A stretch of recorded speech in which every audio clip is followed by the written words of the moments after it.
back to watching me this morning right here in Channels Television. In 2022, the technology startup ecosystem is set to have attracted about $1 billion to Nigeria and can further increase that amount in the coming years.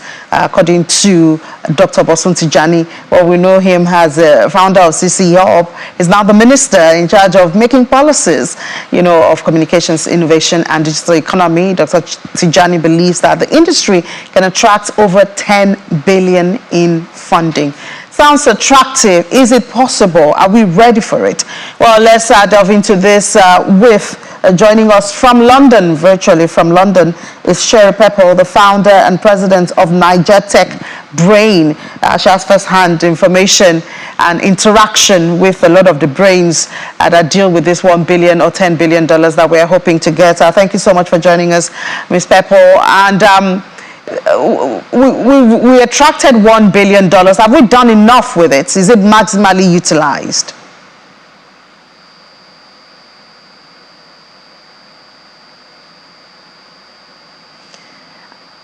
Can you hear me? Sherry, can you hear me? I cannot hear you. Can you hear me? Okay. Okay, I think we might have to come back to Sherry maybe in a couple of minutes because I cannot hear her and I'm not so sure if she can hear me.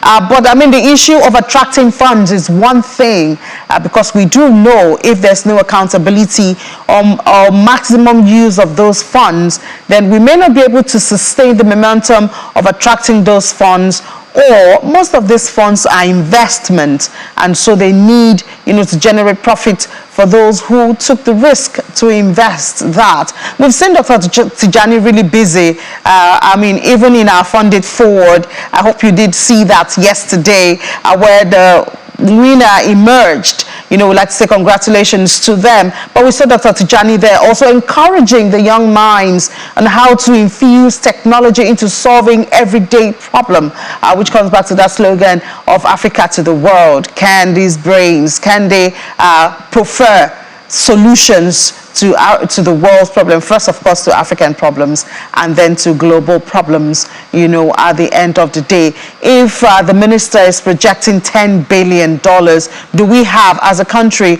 do we have the capacity to maximize that $10 billion, and implement what we're supposed to do with it so that it's not a waste at the end of the day? And of course, Funded Forward is one way that Channels is contributing to that zone, attracting young brains who can prefer solutions to social problems.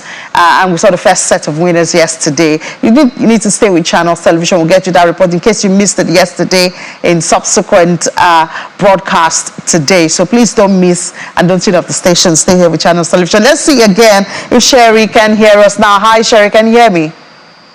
Hi, yes, I can. Great.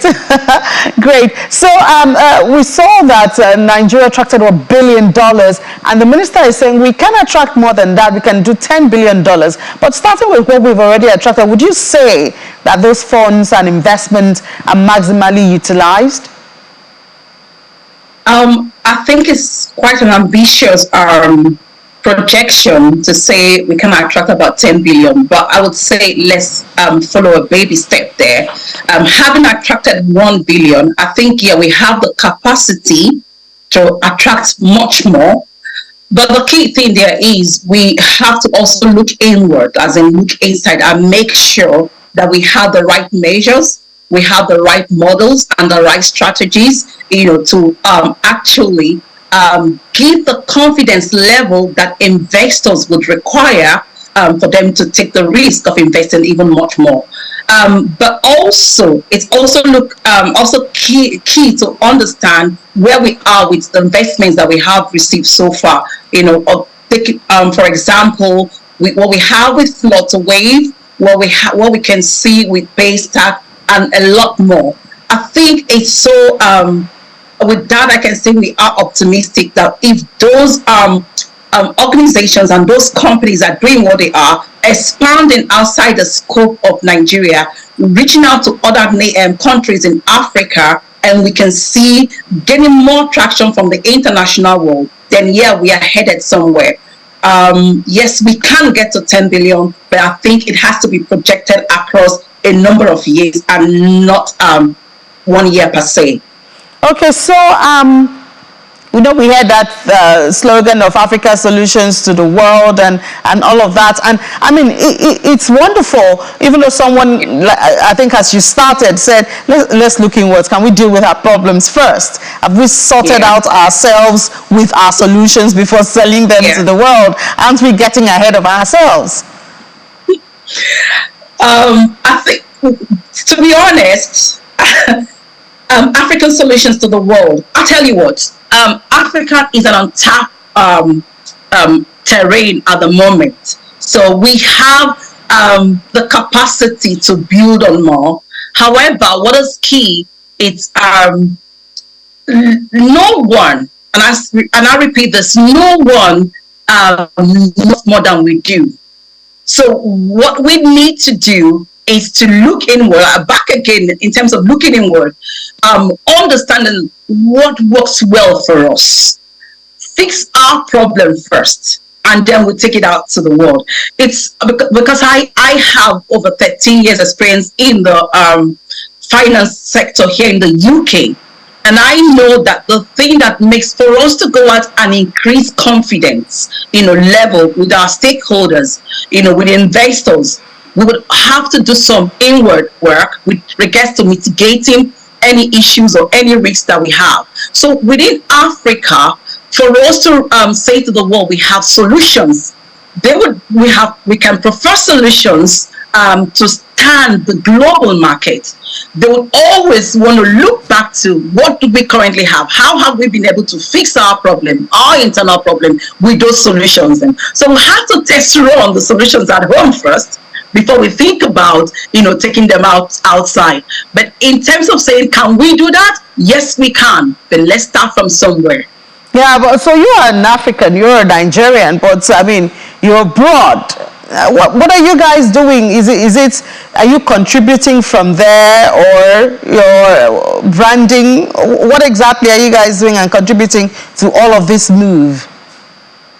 That's a very interesting question, and I'll tell you there are different bits and bobs that are happening, but I think what we need to do, and this question, I think thinking about this, it got me thinking that we have to do more to consolidate the individual efforts that have been put by different from those in diaspora. And I'll tell you what we are doing as Niger Tech Brain. So we launched our maiden edition this year, where we're taking knowledge, our academy, into Nigeria. So we went out in May to look out for, prominent or promising Nigerians, underrepresented Nigerians that has something.